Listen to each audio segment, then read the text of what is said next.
a todos. Les doy la bienvenida a la sección de preguntas y respuestas de este primer día del 5º Congreso Internacional de Obstetricia Crítica, en donde se vieron módulos de mucho interés acerca de neuroobstetricia, enfermedad hipertensiva del embarazo y el simposio de hemorragia obstétrica. Estamos abiertos a sus preguntas. Tenemos conformado el panel. Adelante.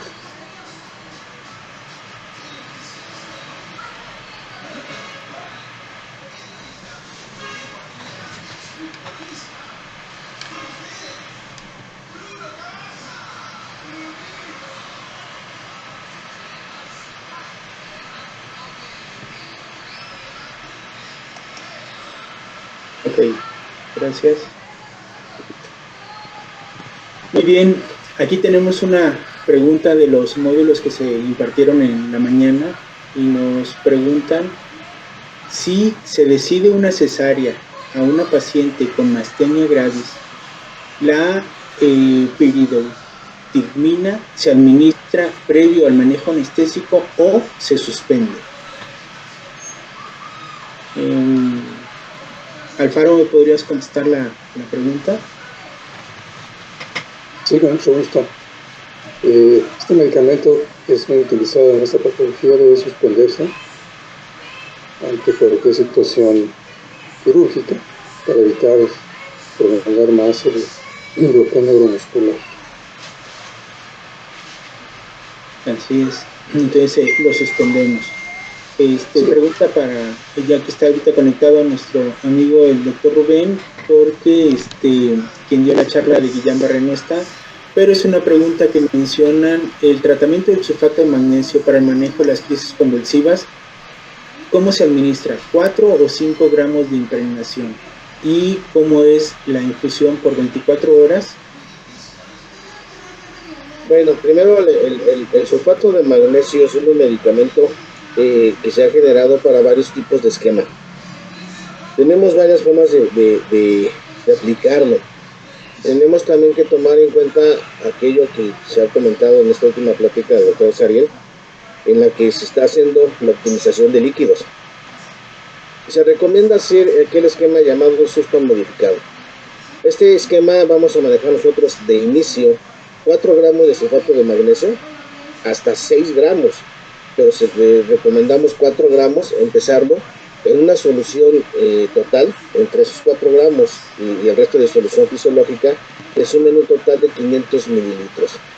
A razón de que, de 250 mililitros. A razón de que esta solución la pasemos en un promedio hasta de 30 a 40 minutos. Posteriormente vamos a pasar a administrar una solución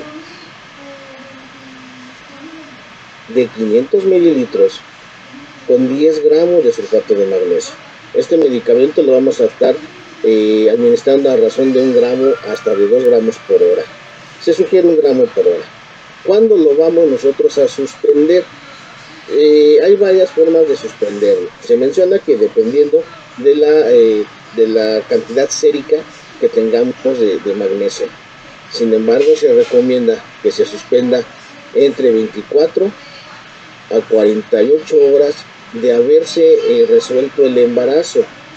Existe la idea errónea de suspenderlo 24 horas de haberse iniciado. Se debe de suspender entre 24 horas hasta 48 horas de haberse resuelto el embarazo.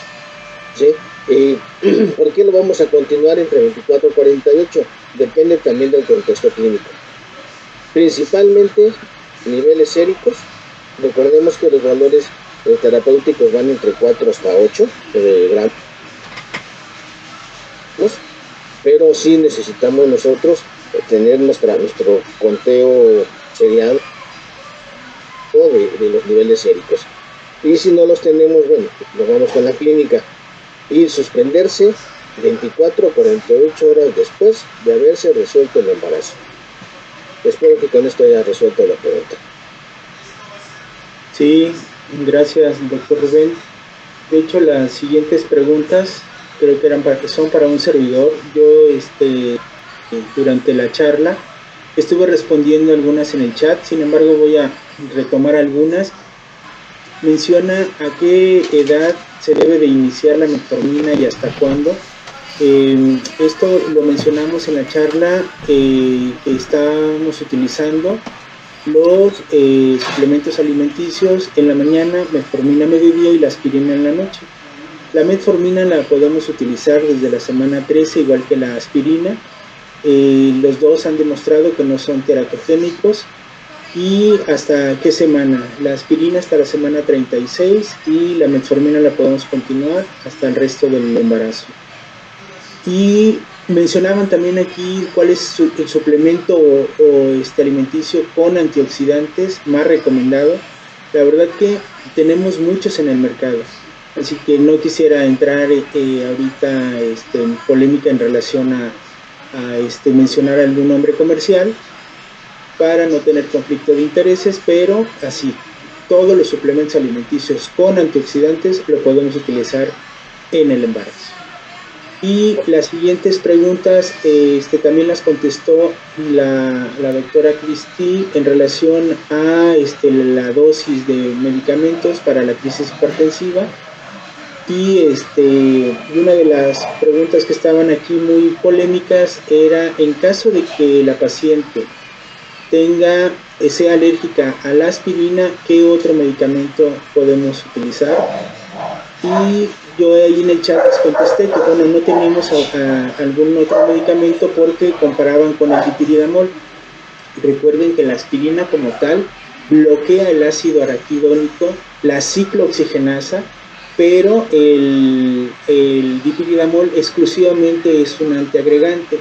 Entonces la aspirina, recuerden que bloquea todas las funciones del ácido araquidónico, como son tromboxano A2, prostaciclinas y las prostaglandinas. ¿Por qué? Porque esto es un inhibidor selectivo de COX, pero también es un antiagregante, es un antiinflamatorio y además tiene un efecto cronobiológico. Entonces no es compatible. Por ahí algún compañero mencionaba, no, sí podemos darle el ácido acetilsalicílico de lisina en caso de que fuera alérgico a la aspirina. Estoy de acuerdo, pero eso es para personas que lo vamos a utilizar solamente como antiagregante plaquetario, y esa es una alternativa para las personas que tienen riesgo de infarto. Entonces, para prevenir el infarto sí utilizamos ese otro medicamento. Entonces, continuando con la serie de preguntas, tengo aquí otra en relación a placenta invasora. Doctor Malagón menciona el doctor David Granados. Dice: doctor Malagón, sobre la estadificación quirúrgica propuesta por Palacios Jaraquemada de Argentina, ¿cuál es su opinión? Hola, buenas tardes. ¿Sí me escuchas? Te escuchas muy bien. ¿Qué tal? Buenas tardes, gracias por la invitación. Muy bien, considero que es de suma importancia el tener establecido por estadificación quirúrgica en el momento del transquirúrgico. Nos ayuda demasiado también el poder tener las imágenes del topograma vascular por la tomografía, como lo comentaba en la plática. Entonces, definitivamente sabemos que tenemos 4 segmentos y que desafortunadamente el segmento 3-4, que es la parte más inferior al hueco pélvico, es donde vamos a encontrarnos la patología vascular más inaccesible y donde vamos a encontrar la hemorragia tan intensa, que es la que nos da la pérdida hemática tan importante que tenemos. Entonces yo creo que vale mucho la pena considerar esa estadificación, y aunado a la nueva estrategia que estamos manejando nosotros con la tomografía, yo creo que nos ayudará demasiado. Ese es el comentario. Ok, muchísimas gracias. Y una pregunta para el doctor Abraham: ¿qué tanta utilidad tiene el uso de factor 7 en hemorragia posparto, considerando que hay otras opciones buenas de fármacos para la coagulación, como el ácido tranexámico o concentrado de fibrinógeno? Hola, buenas tardes. Gracias por la invitación. A ver, la nueva propuesta de la Organización Mundial de la Salud nos dice por supuesto hay que arrancar con fibrinógeno y con ácido tranexámico, pero preferentemente también hay que arrancar con factor 7 activado recombinante. La razón es muy simple. ¿Para qué quiero el fibrinógeno si no tengo quien me lo convierte en fibrina? Es muy simple. Después, ¿para qué quiero proteger a la fibrina si no he producido fibrina? Y por lo tanto es que hoy día lo que se está pensando es que hay que primero convertir al fibrinógeno que yo le ponga en fibrina para que haga el coágulo y después protejo a la fibrina. Es un continuo. No es que vayan en lugar de, sino cada vez más vemos que no solamente en hemorragia obstétrica, sino en hemorragia también post-trauma, las tres van de la mano. No es que una vaya en lugar de otra, sino los tres van de la mano. ¿Sí? Esa es prácticamente la propuesta actual.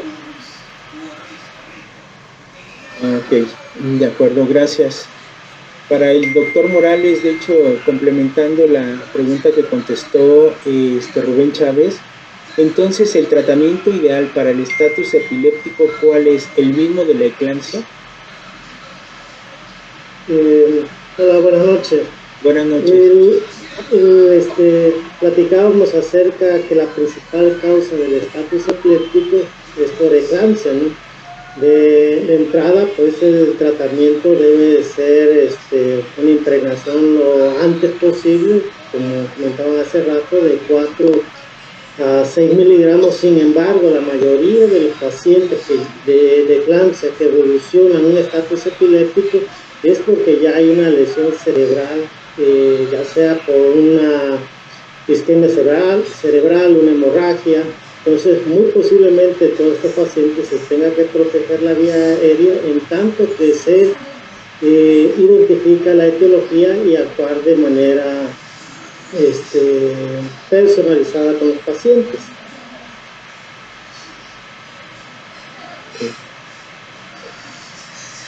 Gracias. Entonces, aquí tenemos otra pregunta para el doctor Abraham. Dice, paciente que recibió ácido tranexámico sin necesidad de transfusión, sin factor de riesgo para trombosis, ¿amerita tromboprofilaxis? Esa es una pregunta extraordinariamente complicada. Es muy difícil contestar esa pregunta. Tendríamos que ver qué factores de riesgo adicional le tienes, ¿sí? Si no, es muy difícil contestar esa pregunta, ¿sí? Depende de cosas tan importantes como la edad de la paciente, si tiene obesidad, si tiene historia de trombosis, cómo llegó al parto, si utilizó profilaxis en el embarazo, etcétera, etcétera, etcétera. Es muy complicado responderles esa pregunta. Cuando hablamos de cosas de coagulación, es muy difícil darles recetas de cocina, muy difícil, ¿sí? Porque el sistema de coagulación es extraordinariamente variable en cada ser humano. Y por lo tanto, aunque nos apoyamos muchísimo en el laboratorio, quizá como con ninguna otra cosa en medicina, la evaluación clínica es extraordinariamente importante, es un punto toral. Entonces, bajo esa premisa de esa pregunta, es muy difícil recomendarles sin desorientarlos acerca de lo que hacer. Habría que analizar varias cosas para poderle responder a esa pregunta. Sin duda que la tromboprofilaxis cada vez se va a utilizar más. Se acaba de describir, hay varios trabajos que están saliendo, cómo la embarazada se trombosa más de lo que nos imaginamos, y en el puerperio mucho más. Entonces, claro que esto nos va a obligar a utilizar más y más tromboprofilaxis cada vez más, pero en particular para esa pregunta específica está complicado con solamente esos datos de darles una opinión certera acerca de eso. Así es, doctor. La verdad que es muy complicado. Lástima que no se puede conectar con nosotros. También la doctora Cristina Guerrero, que forma parte de este equipo de trombosis. Sin embargo, agregando algo a su comentario, todas las pacientes en obstetricia requieren tromboprofilaxis. hayan recibido ácido tranexámico, fibrinógeno, factor 7, lo que sea. Tienen que ser unos pacientes que tengan o ameritan esta parte de tromboprofilaxis. Para el doctor Enrique Adaya, comentan, entonces, ¿cuál es el punto toral en los códigos de atención obstétrica o código MATER? El punto toral, el punto álgido de este tipo de organizaciones. Miren, yo lo que les recomendaría, y la parte más importante de esta plática, que pudiera parecer tan sencilla, pues es un punto clave, medular. ¿A qué se refiere? Debemos de ser un checklist, tenemos que ser un equipo ordenado, tenemos que ser aprender a trabajar en equipo, tenemos que evitar personalismos, tenemos que llevar las cosas debidamente anotadas y ordenadas, y de esa manera podemos llegar a buen término. Es una manera didáctica, es una manera ordenada de hacer las cosas, y eso, como en los aviones, como en todas las grandes empresas, nos lleva a buenos puestos, ¿sí? Entonces, la más importante, la parte operativa, el grupo, ahora podríamos darle un punto a lo que es circulación, ¿no? Pero es un todo, o sea, no hay quien sea más importante que el otro. El coordinador, el presidente, el que está dirigiendo, no es más importante que la enfermera que toma los tiempos, porque en una reanimación cardiopulmonar avanzada, y donde no sabemos cuánto tiempo está pasando entre ámpula a ámpula de atropina, porque se pierde la noción del tiempo durante una reanimación cardiopulmonar avanzada, ella es tan importante como el que dirige, como el que anota, como que el que da los masajes en adecuada cantidad, profundidad, duración, las respiraciones. Es un todo. A eso me refiero, que tenemos que aprender a trabajar en equipo. Entonces es una manera ordenada de saber cómo llevar a buen término un momento tan grave para las pacientes. Ahora, todo esto se tiene que adecuar a cada unidad hospitalaria. O sea, tenemos unidades que es un solo médico, un compañero ginecobstetra, y que además únicamente tiene una sola enfermera. Entonces, tenemos que hacer equipos, grupos de trabajo, donde hasta las personas que parece que no son importantes puedan participar y llevemos a un buen término a esta paciente. ¿Es cuánto? Sí, gracias. Para el doctor Mario García, ¿qué otra estrategia nos podría recomendar para disminuir la mortalidad materna? Buenas noches. Buenas noches, Mario. En mi país, lamentablemente, tenemos mucha morbilidad y elevada mortalidad materna, una de las más elevadas del continente. Y se están haciendo todos los esfuerzos, el gobierno, pero me parece que son mandatos de la OPS y de la OMS, ha hecho una atención gratuita a toda la mujer embarazada, se llama Seguro Universal, Seguro Único de Salud, y no solamente a la mujer embarazada, sino también al hombre enfermo, al niño enfermo, y la atención gratuita. Esa es una buena medida, pero con esa medida, una herramienta muy útil, han colapsado los hospitales, porque ahora casi todo el mundo tiene este seguro y la atención es gratuita. Han colapsado los hospitales, no tenemos buenos hospitales, no hay especialistas en todas las áreas o en todos los hospitales de tercer nivel. Entonces es una medida buena al principio, pero luego ha tenido sus fallas. Ahora, se debe trabajar mucho, y esto pongo de ejemplo siempre a México, en estos códigos, el código MATER, que no tenemos en Bolivia como una norma, y son las guías o las claves roja, amarilla y azul para la hemorragia obstétrica, para la preeclampsia y para la sepsis. Entonces se debe trabajar mucho en este aspecto y concientizar a la población, concientizar a los primeros y segundos niveles de atención que el diagnóstico debe ser oportuno. Esa es una buena herramienta para que los pacientes lleguen a los terceros niveles o a hospitales con mejor capacidad resolutiva en condiciones no deplorables, no near-miss, no morbilidad obstétrica grave, y luego van a tener consecuencias o complicaciones severas. Gracias. ¿Algo que quieras comentar, doctor Paniagua? Porque hablaste tú de las estrategias también para poner fin a la muerte materna. Sí, doctor, gracias. Buenas noches a todos los maestros, me da gusto verlos.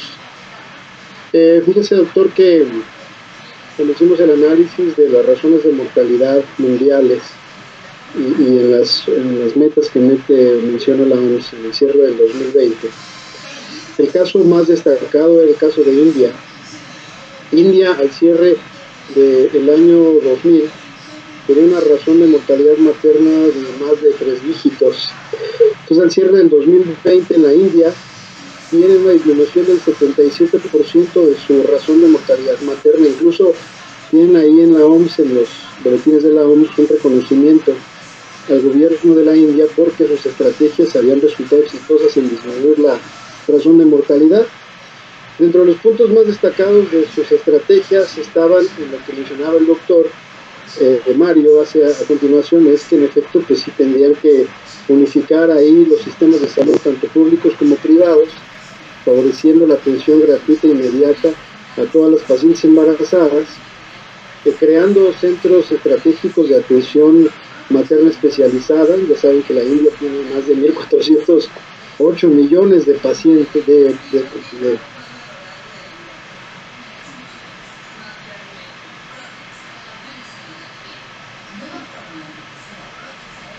Se cerró tu micrófono. Ahora sí, les mencionaba que la población de India es de más de 1.408 millones de habitantes, y una de sus estrategias más fuertes era el de hacer centros de atención obstétrica avanzada en multiregiones, unificar tanto los sistemas públicos como privados de salud para que tengan acceso inmediato, favorecer los traslados a estos centros ahí regionales, porque pues obviamente India es un país enorme y había notado estratégicamente una disminución considerable. Eso a nuestro país, como bien lo mencionan, pues afortunadamente nuestras cifras no son tan catastróficas, tampoco son para presumir como en Australia, que tienen 4, pero lo que hace falta es descentralizar la atención obstétrica grave, regionalizarla y efectivamente crear centros de atención obstétrica especializada en más regiones del país y favorecer su traslado. Considero que esas pudieran ser estrategias que impacten directamente en la disminución de muerte materna. Muy bien, gracias. Tengo otra pregunta. ¿Cuánto se le infunde al balón de Bakri de soluciones? ¿Para mí o para...? No, para quien quiera contestar, o bueno, yo puedo... Si me permites, Javier. Adelante. Dieron una respuesta ahí mismo en el chat. Creo yo que es la respuesta más adecuada. Hay varios estudios, de los cuales hay 2 muy buenos. Uno que se hizo, los 2 se hicieron aquí en Toluca, el que se hizo y se publicó en la revista en el manual de SUMAR. Yo creo que es la mejor fórmula. Los centímetros cúbicos que se están administrando, por la premura y por la prisa que tenemos de evitar esa hemorragia, no los hemos calculado adecuadamente y los pasamos, y generalmente el instructivo del balón de Bakri nos dice que es lo que se llena de acuerdo al fabricante. El fabricante nos está reportando un total de 500 mililitros antes de que se pudiera reventar. En alguna ocasión intenté yo inflar uno y se me fue hasta 620 mililitros hasta que reventó. Obviamente esto no capta el volumen de un útero, no lo capta, pero nada más lo que intentamos es hacer la presión sobre el lecho placentario, ¿sí? Para que no pensemos que este balón va a envolver a todo la cavidad uterina, ¿no? Solamente es presionar el lecho placentario. La fórmula que más se recomienda es la multiplicación de 11 como un número ya establecido, por las semanas de gestación. Este resultado se le suma 41. ¿Sí? Esa es la fórmula que se recomienda, más corta y creo yo más acertada.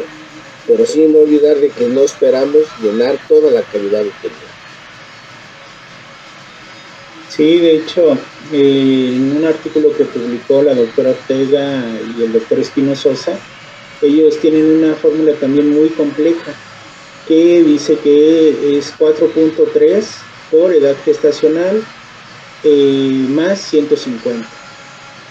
Y en términos generales, con lo que tú acabas de mencionar, es una fórmula que publicamos en el manual de Sumar, pero para fines prácticos, pues la infusión de promedio fue de 372 mililitros más menos 115, y el tiempo promedio de su uso fue de 17 horas. No sé si quieras, Azariel, hacer algún comentario. Gracias, doctor.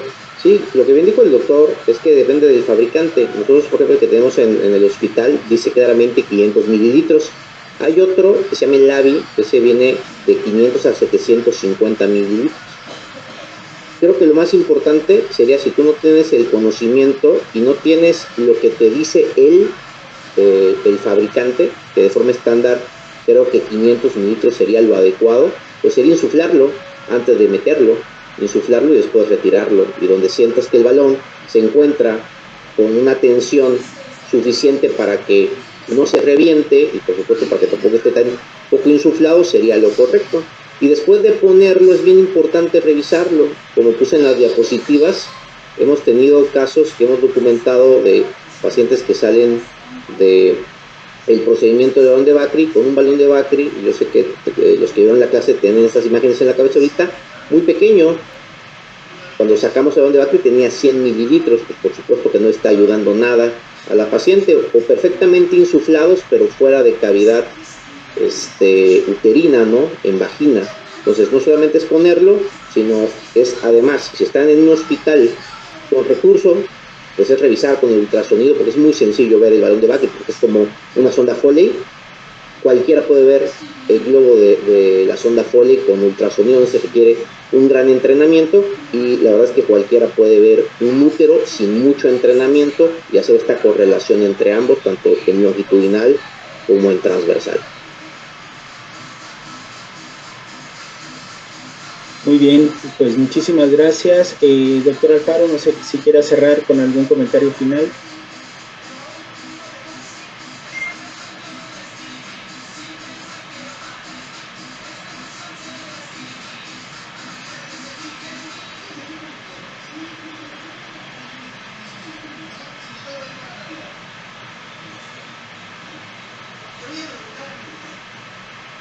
Perdón, estaba cerrado en el micrófono. Sí, un comentario final acerca del día, acerca de los módulos que se vieron este día, y de las preguntas interesantes de los asistentes sobre la vanguardia en el conocimiento de cada uno de los expositores y del acervo teórico y de toda la información que todavía falta. La idea es que cada uno de todos los médicos que asisten a este interesante congreso tenga la motivación necesaria para actualizarse, y con cada una de las pláticas que se dieron de una forma muy completa y muy actualizada, leer todo lo más que se pueda, porque todos los que vivimos el día a día de la atención a la paciente obstétrica en estado crítico, saltan dudas, muchas dudas en cuanto a diagnóstico, tratamiento, etcétera. Ya vemos lo complejo que es el solo tener un concepto muy parcial de las cosas, y enfocarse mucho en nuestros pacientes obstétricas, revisar nuevamente la fisiología del embarazo, porque si tratamos de correlacionar o de extrapolar una serie de tablas o de algoritmos que no sean propios del embarazo, pues podemos fracasar, ¿no? Entonces, yo creo que lo interesante de este colegio es que todos tengamos esa idea de aterrizar bien en el embarazo. En estado crítico cambia totalmente mucho fármacos, la fisiología, los cambios anatómicos, las propuestas que hay novedosas sobre la cuestión quirúrgica y médica. Entonces, los invito a que sigamos con este interesante congreso. El día de mañana tenemos otros módulos también interesantes al respecto y los esperamos con mucho gusto para que participen activamente. Les envío un cordial saludo a todos y gracias por su participación. Muy buenas noches.